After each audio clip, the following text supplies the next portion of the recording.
আমাদের নতুন ম্যাডাম আনিকা চৌধুরী। আশা করি ওনার ক্লাস তোমরা সবাই মনোযোগ দিয়ে করবে। আর ম্যাডাম, আপনি যেহেতু নতুন, কোনো সমস্যা যদি আপনি ফেস করেন, সাথে সাথে আমার কাছে যাওয়ার কোনো দরকার নেই। নিজের সমস্যা নিজেই সমাধান করবেন, কারণ নিজের কাজ নিজে করা ভালো। Okay okay, bye student. Abir, bye. ক্লাসের পর অফিসে আরো দেখা করো।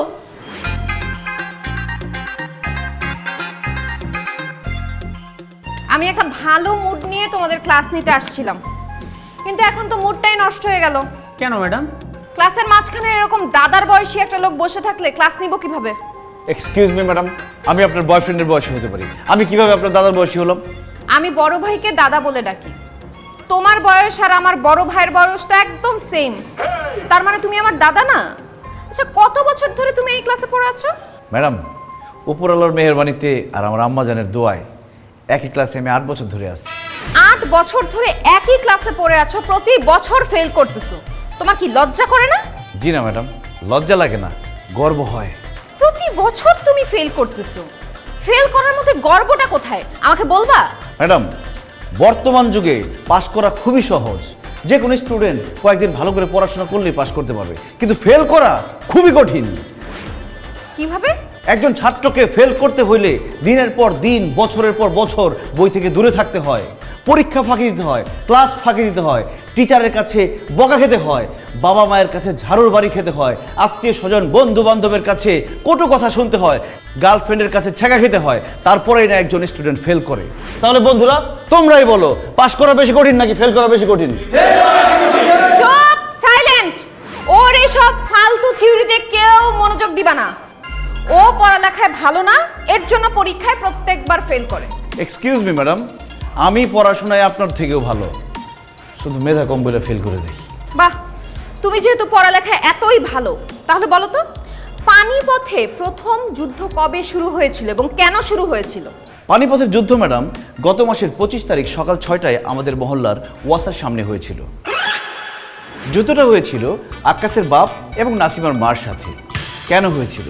উত্তর, আক্কাসের বাপ সামনে এবং নাসিমার মা পেছনে দাঁড়িয়েছিল পানি সংগ্রহের আশায়, কিন্তু সুযোগ বুঝে নাসিমার মা আক্কাসের বাপকে ক্রস করে সামনে গিয়ে দাঁড়ায়। প্রথমে আক্কাসের বাপ নাসিমার মার সাথে তর্ক বিতর্কে জড়িয়ে যায়। কিছুক্ষণ পর সেই তর্ক বিতর্ক চলে যায় হাতাহাতির পর্যায়ে। এরপর শুরু হয় মারামারি, তারপর যুদ্ধ সংঘটিত হয়। অবশেষে এই পানিপথের যুদ্ধে আক্কাসের বাপ সামনের দুটো দাঁত এবং নাসিমার মা তার মাথার সব চুল হারান। That's all madam. Shut up! তোমার মাথায় যে গোবর ছাড়া আর কিছু নাই সেটা তুমি আবার প্রমাণ করলা। আমি তোমাকে তোমার মহল্লার পানি নিয়ে যুদ্ধের কথা বলি নাই। পানিপথে প্রথম কবে যুদ্ধ শুরু হয়েছিল সেটা বলেছি, যেটা শুরু হয়েছিল 1526 সালের 21 এপ্রিল। যেটা হয়েছিল লোদি রাজবংশের ইব্রাহিম লোদি এবং মুঘল সাম্রাজ্যের প্রতিষ্ঠাতা বাবরের মধ্যে। ম্যাডাম, আমার জন্ম হয়েছে 90 দশকে, 1526 সালের ঘটনা আমি কিভাবে জানবো? পড়াশোনা করলে ঠিকই জানতা, তুমি তো পড়াশোনাই করো না, আবার ক্লাসে এসে সবার সামনে বড় বড় কথা বলো। এই কানে ধরো। কি বলেন ম্যাডাম? আমাদের ক্লাসে এরকম কিউট কিউট সুন্দর সুন্দর মেয়ে আছে, ওদের সামনে আমি কানে ধরবো? অসম্ভব। তুমি এখন এখানে কান ধরবা, নাইলে আমি তোমাকে মাঠের মধ্যে রোদের মধ্যে কান ধরাবো। কোনটা করতে চাও বলো? না না ম্যাডাম, রোদের মধ্যে দাঁড়াইলে আমার ফর্সা স্কিন ট্যান হয়ে যাবে, এখানে আমি কানে ধরে দাঁড়াই।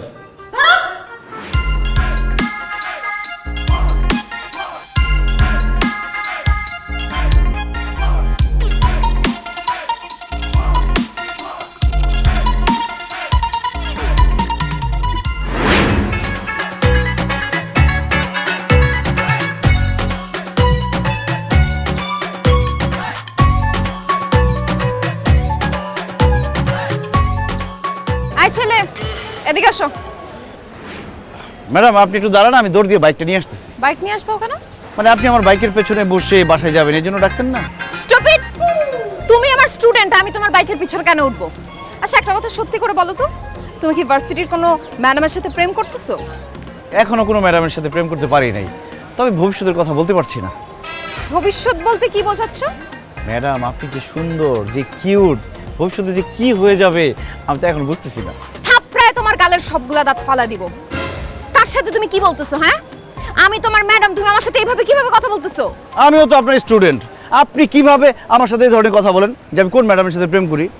ভার্সিটিতে সুন্দর সুন্দর মেয়ে থাকতে আমি ম্যাডামের সাথে প্রেম করতে যাবো কেন?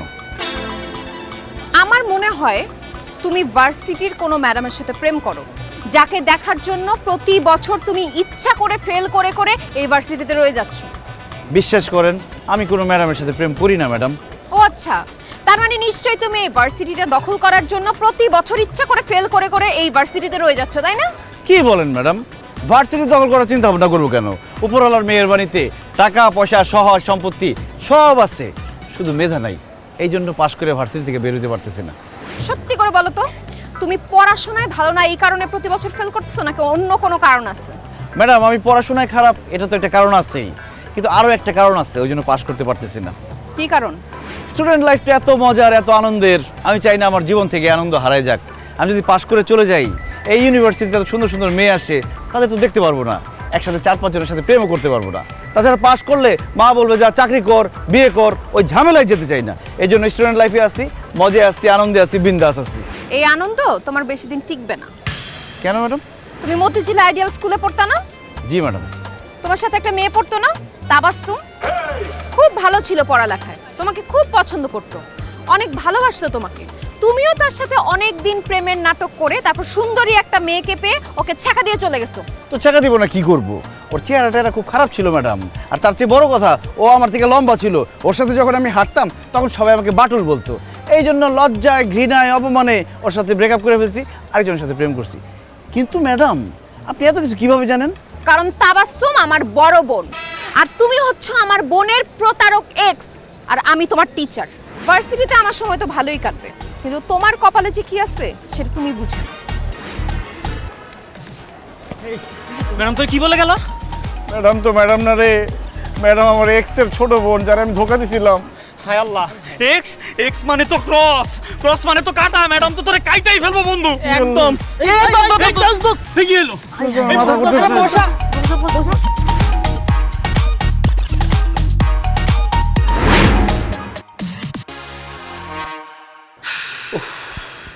সারাক্ষণ এই অসভ্য জঙ্গলি ম্যাডামের কথা চিন্তা করতে করতে আমি শুধু তারই দেখি সবসময়। এই যে কাজের মেয়ে রহিমা, তুমি আমার সামনে দাঁড়ায় আছো, অথচ আমি দেখতেছি যে আমার সামনে আমার জঙ্গলি ম্যাডামটা দাঁড়ায় আছে। এই ম্যাডাম আপনি আমার কল্পনা আসা বন্ধ করেন তো। এবার বুঝতে পারছো? কল্পনায় না, বাস্তবে আমি তোমার সামনে দাঁড়ায় আছি। জি ম্যাডাম বুঝতে পেরেছি। গুড ইভিনিং, ভালো আছেন? আমি জঙ্গলি, তাই না? না ম্যাডাম, আপনি তো অনেক সুইট। আমি জঙ্গলি, আমার 14 গোষ্ঠী জঙ্গলি, জঙ্গলে আমাদের বসবাস। আমি অসভ্য, তাই না? ছি ছি ম্যাডাম, কি বলেন? আপনি সভ্যতা, আপনি ভদ্রতা, আপনি শিক্ষিতা, আপনি মমতা, অসভ্যতা আমি। তাহলে ম্যাডামটা কি অসভ্য বলে? যাই হোক, এইসব হিসাব আমি তোমার সাথে পরে করছি। তোমার মা বাসায় আছেন? জি। ওনার সাথে আমার জরুরি কথা আছে। কি ব্যাপারে ম্যাডাম? আমি খোঁজ নিয়ে দেখেছি তুমি ভার্সিটির গত 2 সেমিস্টারের সেমিস্টার ফি দাও নাই, সেই ব্যাপারে তার সাথে আমার কথা আছে। খবরদার ম্যাডাম, ভুলেও আমার মায়ের সাথে এই ব্যাপারে কথা বলবেন না প্লিজ। কেন? কারণ ম্যাডাম আমি মার কাছ থেকে সেমিস্টার ফি, বেতন, টাকা পয়সা যা লাগছে সব দিচ্ছি, কিন্তু জমা দিই নাই, খাই বলছি। এখন আপনি যদি বলে দেন যে বাসা থেকে টাকা নিয়ে আমি ভার্সিটিতে জমা দিই নাই, খাই বলছি, তাহলে আমার মা আমার হাত খরচ, মোবাইল খরচ, বাইকের খরচ, শপিং খরচ সব বন্ধ করে দিবে, আমি না খায় মরবো। আচ্ছা, তা তোমার মাকে এসব কথা না বলে আমার কি লাভ? ম্যাডাম মা তো আমাকে সেমিস্টার ফি আবার দিবে, সেটা তো আমি ভার্সিটিতে জমা দিব না। আমি আপনি 50-50 ভাগ করে নিয়ে যাব, পার্টনারশিপ। একে তো তুমি মনে মনে কল্পনায় আমাকে গালি দিছো, ভার্সিটির সেমিস্টার ফি দাও নাই, বেতন দাও নাই, এখন তুমি নিজের ম্যাডামকে ঘুষ দেওয়ার কথা বলতেছো। তোমার মাকে সবকিছু তো আমার বলতেই হবে। এতক্ষণ যে আমাকে গান শোনালা, সেই গান তাকে আমি শোনাবো। শোনো। আল্লাহ রে, আমি শেষ। এখন কি বাসায় থাকবো নাকি পালাবো? না, বাসা থেকে পালালে শাস্তি ডবল।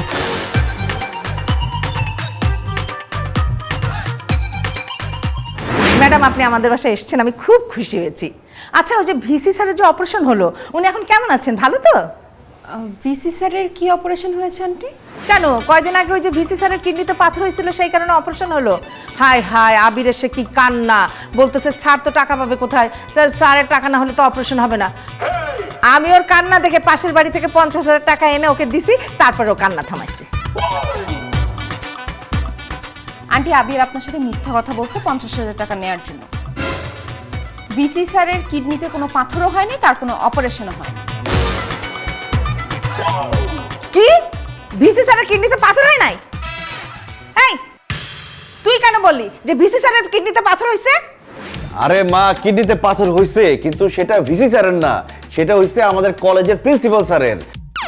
তার টাকা দরকার ছিল, তুমি যে 50,000 টাকা দিচ্ছ সেটা আমি প্রিন্সিপাল স্যারকে দিচ্ছি। ম্যাডাম তোর প্রিন্সিপাল স্যারকে চিনে না, এই জন্য ভাবছি আমি মিথ্যে কথা বলছি। একটা চট দিয়ে তোর 32টা দাঁত আমি ফেলে দেবো। এই তুই কি ভুলে গেছিস নাকি তোর কলেজের যে প্রিন্সিপাল আমার বান্ধবীর হাজবেন্ড, তার কোনো কিছু হলে তো সবার আগে আমি জানতাম, তাই না? তুই মিথ্যা কথা বলছিস আমার সাথে। ছি ছি ছি ছি ছি, তুই যে এত মিথ্যাবাদী আমার ভাবতেও লজ্জা লাগছে। আচ্ছা আন্টি, আপনারা এত গরিব, আপনাদের সংসার চলে কিভাবে? এটা কি বললেন ম্যাডাম? আমাদের পোশাক আশাক বাড়িঘর দেখে কি মনে হয় যে আমরা গরিব? না না, বাড়িঘর দেখে একদমই গরিব মনে হয় না, কিন্তু আবির তো 2 সেমিস্টারের ফি দিতে পারে নাই। আমি ভাবলাম আপনারা গরিব কিনা, টাকা পয়সার অভাবে সেমিস্টার ফি দিতে পারছেন না কিনা। কি ও সেমিস্টার ফি দেয় না? আমি তো প্রতি মাসের 1 তারিখে ভার্সিটির খরচ বাবদ সব টাকা দিয়ে দিই। ও তো আমার কাছ থেকে প্রতি মাসে ভার্সিটির বেতনের কথা বলেও টাকা নেয়। এই তুই ভার্সিটির সেমিস্টার ফি দেস নাই কেন? মা, টাকা দেখলে লোভ সামলাতে পারি না, বাইরে গেলে শুধু খরচ করতে মন চায়, তাই খরচ করে ফেলি, আর এই জন্য ভার্সিটির সেমিস্টার ফি দিতে পারি না। তুই আমাকে এত ছোট করলি, মানে আমার মান সম্মান রাখলি না, ম্যাডামের সামনে আমাকে ছোট করলি, এই জন্য তোকে শাস্তি পেতে হবে। আমি বুঝি না এত কিছুর পরেও ভার্সিটির ম্যাডাম টিচার কেন তোকে এত ভালোবাসে। আন্টি, আপনাকে কে বলেছে ভার্সিটির টিচাররা ওকে ভালোবাসে? কেন? আবিরই তো বলছে তার ভার্সিটির টিচাররা নাকি তাকে অনেক ভালোবাসে। এই কারণেই তো ভার্সিটির টিচাররা ওকে সবাই মিলে ফেল করায়, কারণ পাস যদি করে ভার্সিটি থেকে ওকে চলে যেতে হবে। সে ভার্সিটি থেকে চলে যাবে এটা নাকি টিচাররা মানতেই পারে না, সেই জন্য সবাই মিলে নাকি ওকে ফেল করায়। আন্টি, আপনি যে কেন এত বোকা? টিচাররা যদি স্টুডেন্টকে ভালোবাসে তাহলে সে আরও চাবে যে তার স্টুডেন্ট আরও এগিয়ে যাক, পরীক্ষায় পাশ করে ভালো একটা রেজাল্ট করুক, সবার মুখ উজ্জ্বল করুক। কোনো টিচারই চায় না তার স্টুডেন্ট ফেল করুক। আপনার ছেলের মাথা ভর্তি গোবর, সে পড়ালেখা ঠিকঠাক মতো করে না, এর জন্য পরীক্ষায় প্রতিবার ফেল করে, আর এটা জানানোর জন্যই আমি নিজে আপনার বাসায় আসছি। আল্লাহ, আমার মাথায় কেন ঠাটা পড়ে না? আমি কেন মরতেছি না? তুই আমার ছেলে হয়ে আমার সাথে এত মিথ্যা কথা কেন বলিস? ম্যাডাম না আসলে তো আমি কোনো কিছুই জানতে পারতাম না। এর জন্য তোকে কঠিন শাস্তি পেতে হবে। আজকে থেকে তোর হাত খরচ, মোবাইল খরচ, বাইকের তেল খরচ, শপিং খরচ, এমনকি খাওয়া দাওয়া পর্যন্ত বন্ধ করে দিলাম আমি। মা, এবারের মতো আমাকে মাফ করে দাও। তুমি যদি আমাকে এইসব খরচাপাতি না দাও তাহলে আমি চলবো কিভাবে? আমি তো না খেয়ে মরবো। ওকে মাফ করাটা কিন্তু একদম ঠিক হবে না। আপনি যা যা শাস্তি দিয়েছে সেটা বহাল রাখেন। আমার কেন যেন মনে হচ্ছে আন্টি আপনি একা ওকে ঠিক করতে পারবেন না। মানে আমার মতো কোনো ম্যাডাম যদি তাকে প্রাইভেট পড়াতো তাহলে ওকে পিটায় হয়তো ঠিক করতে পারতো। এনিওয়ে আন্টি, আমি আজকে আসি। না না ম্যাডাম, আপনি যাবেন না। তাহলে আজকে থেকেই আপনি আমার ছেলেকে প্রাইভেট পড়ান। আপনি মেরে কেটে যেভাবেই পারেন পড়াশোনা করিয়ে ওকে পাশ করিয়ে দেন। প্রশ্নই আসে না, আমি জীবনেও এই ম্যাডামের কাছে প্রাইভেট পড়বো না। তোমাকেও প্রাইভেট পড়ানোর কোনো ইচ্ছা আমার নাই, কিন্তু আন্টি মুরব্বী মানুষ, সে বলছে তার কথা তো আমি ফেলতে পারি না, আমি তোমাকে প্রাইভেট পড়াবো। প্রতিদিন সন্ধ্যা 6টা থেকে 8টা রেডি থাকি। আন্টি আসবে।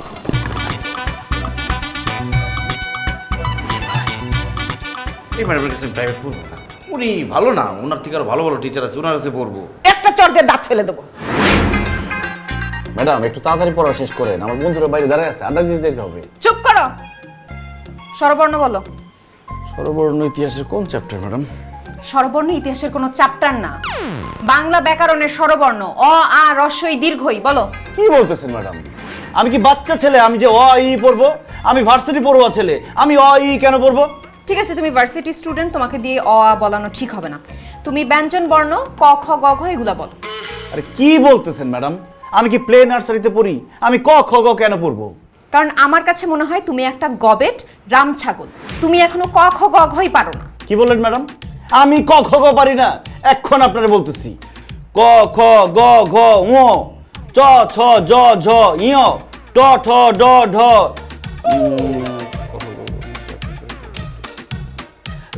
ক খ গ ঘ ক খ গ ঘ ও না ক খ গ ঘ ও ট ঠ ম্যাডাম কি ব্যাপার এরকম জ্বরে আসতেছে কেন মনে পড়তেছে কেন সব সিরিজ তালবস্য দন্তস্য মদন্যস্য প ফ জ র ল একসাথে তো সব কিছু মনে পড়তেছে না।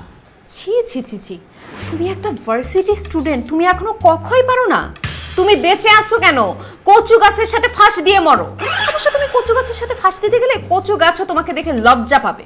ম্যাডাম সেই ছোটবেলায় ক খ গ পড়ছি, বড় হয়ে তো আর পড়ি নাই, এই জন্য মনে পড়তেছে না। শুধু আমি না, এরকম অনেকেই অনার্স মাস্টার্স কমপ্লিট করে ফেলছে, বড় বড় চাকরি করতেছে। আপনি ধরে দেখবেন ক খ গ সব সিরিয়ালি বলতে পারবে না। চুপ করো। তোমাকে যেহেতু ক খ বলতে বলছি, তুমি পারো নাই, সো তুমি আগে ক খ মুখস্থ করবা, তারপর তোমাকে আমি ইতিহাস পড়াবো। আর তোমাকে পড়ানোর জন্য এই যে আদর্শ লিপি নিয়ে আসছি আমি। নাও, তুমি এখন ক খ পড়বে, তারপরে তোমার ইতিহাস পড়ানো শুরু করবো। নাও ধরো। কি বলতেছেন ম্যাডাম? আমি যদি এখন ক খ পড়ি, আমার কি মান সম্মান থাকবে? সব শেষ হয়ে যাবে না? আমি ক খ পড়তে পারবো না, আপনি আমাকে ইতিহাস পড়ান। ঠিক আছে, তোমাকে খুব সহজ একটা প্রশ্ন করব। যদি প্রশ্নের সঠিক উত্তর দিতে পারো, তাহলে তোমাকে আর ক খ পড়াবো না, ইতিহাস পড়ানো শুরু করব। ঠিক আছে, বলেন কি প্রশ্ন। আচ্ছা, ইতিহাস শব্দটার উৎপত্তি কোত্থেকে? সে অনেকদিন আগের কথা। একবার হাঁস চিন্তা করলো মুরগির কাছে একটা চিঠি লিখবে। তারপর সে চিঠি লিখতে শুরু করলো, প্রিয় মুরগি, আমার তো ডিম বড়, আমার ডিম পাড়তে খুব কষ্ট হয়, তোমারও কি ডিম পাড়তে কষ্ট হয়? জানাবে কিন্তু। ইতিহাস। এখান থেকেই ম্যাডাম ইতিহাস শব্দটির উৎপত্তি হয়েছে। তোমার মাথা! এসব উদ্ভট কথা তোমাকে কে বলছে? হে আল্লাহ, হাঁস মুরগিকে চিঠি লিখতে গিয়ে নাকি ইতিহাস শব্দের উৎপত্তি হয়। শুনো, ইতিহাস শব্দের উৎপত্তি হয়েছে ইতিহ নামক একটি শব্দ থেকে, যার অর্থ হচ্ছে ঐতিহ্য। ঐতিহ্য মানে হচ্ছে মানব জাতির অতীত জীবনের শিক্ষা, ভাষা, অভ্যাস, শিল্প, সাহিত্য ও সংস্কৃতি, যেটা ভবিষ্যতের জন্য সংরক্ষিত থাকে। এই ঐতিহ্যকে এক প্রজন্ম থেকে আরেক প্রজন্মের কাছে পৌঁছে দেওয়াকেই ইতিহাস বলে। হো সরি ম্যাডাম, এই লেখাটা যে বইতে ছিল সেই বইটা আমার চোখে পড়েনি। বই পড়া তো দূরের কথা, আমার কাছে মনে হচ্ছে তুমি বই জীবনে ছুঁয়েও দেখো নাই। যেহেতু তুমি আমার প্রশ্নের উত্তর দিতে পারো নাই, সেহেতু এখন তুমি ক খ গ ঘই পড়বে। নাও, পড়া শুরু করো। ক খ গ ঘ ঙ চ ছ জ ঝ ঞ ট ঠ ড ঢ বুঝন্ন ত থ দ ধ।